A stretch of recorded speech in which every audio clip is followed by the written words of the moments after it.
ಮುಕ್ತಕ ರಚನೆ ನಾರಾಯಣ್ ಭಟ್ ಹಿಳ್ಳಮನೆ. ವಾಚನ ಪ್ರಸನ್ನ CS ಭಟ್ ಕಾಕುಂಜೆ. ಹಲವು ಸಲ ಮಂದಿರವ ಸುತ್ತಿದೊಡೆ ಗುಣವೇನು, ಚೆಲುವಿನಲಿ ಪೂಜೆಗಳ ಮಾಡಿ ಫಲವಿಹುದೇ. ಹಲವು ಸಲ ಮಂದಿರವ ಸುತ್ತಿದೊಡೆ ಗುಣವೇನು, ಚೆಲುವಿನಲಿ ಪೂಜೆಗಳ ಮಾಡಿ ಫಲವಿಹುದೇ.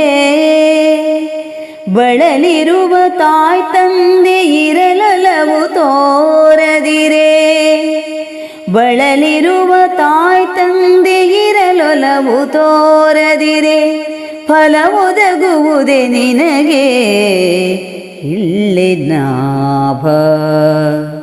ಫಲ ಒದಗುವುದೇ ನಿನಗೆ ಇಳ್ಳೆನಾಭ.